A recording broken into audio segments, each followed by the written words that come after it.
Hey, what up, everybody? Breech coming to you this morning. I apologize. I planned on making this video last night with my buddy Danny, going over the TNA predictions for the Slammiversary pay-per-view coming out, but my nap turned into a full-on night of sleep. I even missed a chance to make a podcast with freaking 88, which we will be getting together with to do sooner than later. I think I've already came out and said that I think it's pretty obvious that the TNA Hall of Famer is going to be Christian Cage. I think it's pretty obvious. I think it was pretty much a letdown by Dixie Carter to come out and say on Twitter that Christian was going to be joining TNA for the weekend. I don't think there's anything else that he could be doing that doesn't really make any sense. So I think a big deal was made about this, and there was a lot of hype and speculation about who this person was going to be, and for her to come out and say it, I think that it's gonna be a big letdown for a lot of people. I think I really know people that were saying on Twitter that they were buying this just to see who this person was gonna be. When I do TNA prediction videos, they don't have as much interest as WB ones, so I always start at the top and work my way down. Bobby Roode versus Sting for the TNA World Heavyweight Championship is probably more than likely going to be the main event. It is the biggest match they have. Bobby Roode versus Sting. This match should be pretty good. When Roode and Sting had a match where Sting looked like he was going to win it, and then he knocked his own head on the chair and knocked himself out. It was a pretty good match, so this should be good too. But when you look at it, they have a three-way match to determine the number one contendership. All those guys are good guys. They're all faces. Should be pretty obvious. Bobby Roode's gonna walk out with the title once again. Um, I don't know what they do with Sting here for you. I think they've used Sting twice in the matter of a couple of months. It's just sort of like a bookmark guy to put out there as that he's our main eventer, but he's not going to be our champion. So I think he's had two sort of wasted matches. They came out and they said that Bobby Roode was going to fight Sting, and then the next month was going to fight um, his former partner from Beer Money, James Storm. So you pretty much knew that he was going to win that match, and it's pretty obvious that he's going to win this match because I don't see Sting going up against Hardy, Anderson, or Rob Van Dam with any sort of build up at all. Then we jump over to this three-way match. You get Jeff Hardy, Mr. Anderson, Rob Van Dam.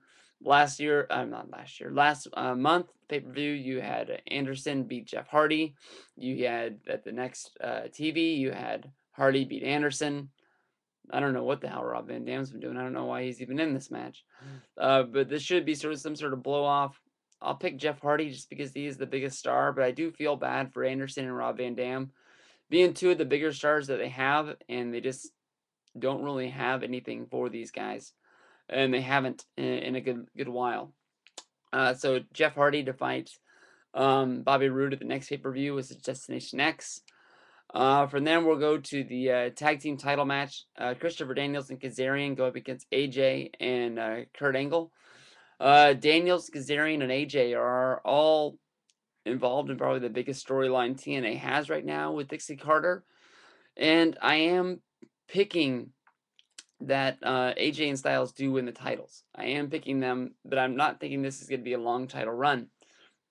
Out of this whole, storyline they have going on, which is pretty soap opera-y, sort of like The Young and the Restless, that your mom or your aunt or somebody watches. There has to be some sort of storyline coming along with this, the explanation of why AJ and Dixie Carter are hanging out in hotel rooms. And I think it's going to evolve around AJ Styles turning heel on Dixie Carter. I think he's going to come out and say that something did happen. Maybe it's not exactly what we thought happened, but I think that by AJ Styles turning on Kurt Angle, maybe at the Destination X pay-per-view, and dropping the belts back to Daniels and Kazarian, you can get some sort of AJ Styles versus Kurt Angle feud where AJ's the bad guy going up against Kurt, who's fighting for Dixie and TNA. Could propel AJ Styles to winning the TNA title somewhere down the line, or at least be looked at as more of a bona fide main eventer than he is right now. And then you can also have his lackeys and Daniels and Kazarian having the tag titles always make it look pretty strong when you have all the titles sort of like in one little collection group right there. From there we go to another match that a lot of people are talking about: Bully Ray versus Joseph Park. Biss has already came out and said that he is going to be at the pay-per-view somehow. How? I don't know if that's going to involve Bully Ray and Joseph Park starting the match.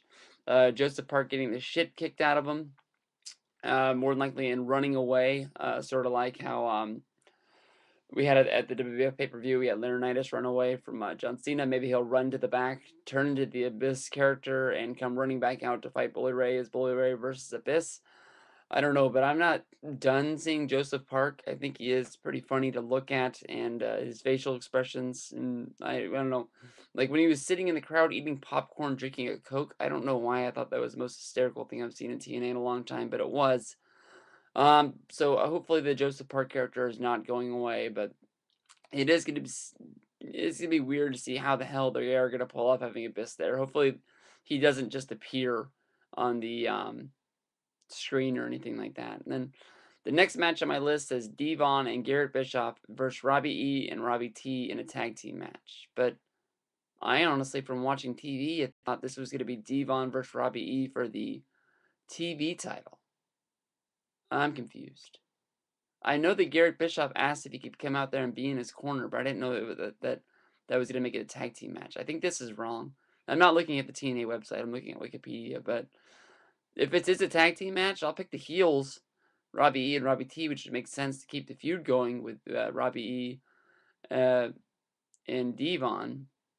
But if this is a normal TV title match, I'll pick Devon to win, I guess. I don't know. I don't know. From watching TV, I'm confused. Gail Kim against Miss Tessmacher. This is in Texas. They've been playing off Miss Tessmacher as the Texas girl with the Texas outfits and the Texas T-shirts so much. So I'll pick Miss Tessmacher to win the Knockout Championship. I think this is going to be her first time, so winning it in her home state would make sense. I'll go with her there. Crimson versus TBA to be announced. I don't know why I just read that out loud, but all right. Some people are saying this is going to be Christian. I made a reference to Matt Morgan or bringing James Storm. Somebody thought that I thought that meant James Storm was going to lose Crimson. I am picking almost anybody to be in this match to beat Crimson. I think this is the night that it's going to end, but I think King Mo is the biggest possible answer. King Mo is the fighter that Spike TV signed to put on Bellator and put on TNA. He's going to fight for both at the same time. He needs to have some sort of big entrance, and I think by Crimson saying that this is an open challenge for anybody to come in, I think King Mo is the biggest thing to just walk in, give him the big hook, knock Crimson out, and then you have King Mo looking good on TV for the first time. And it is what Spike TV can show around as building their new star. I know that he has a lot of work. He needs to continue training to be a wrestler, but maybe he can just make TV appearances on TV the next few weeks. Not be involved really in matches or a feud, but it is a way to kick him off, saying he beat Crimson, their own little Goldberg of TNA. Austin Aries versus Samoa Joe. When was the last time Samoa Joe was involved in anything that anybody cared about? I'll pick Austin Aries for the win. And this last match has me scratching my head. Hernandez against Kid Cash. I've honestly been watching TNA the last 3 weeks. I haven't missed anything. Before that, I would watch a week, miss a week. I can't remember the last time I saw either of these guys on TV. Why they're fighting on the pay-per-view, I have no idea. Maybe this is a feud that they have on their Livewire, Explosion, whatever their knockoff show is they have for their lesser guys that is on TV overseas. Maybe they have a feud going on over there. But I can't remember seeing the last time these guys on TV at all, so I have no idea why these guys are fighting. I honestly had to scratch my head and realize that Hernandez was still under talent. I thought that this was a guy that they were really going to push to the moon when they brought him back from Mexico, but nothing's really came of it yet. So from here, we'll go and say this pay-per-view should be all right.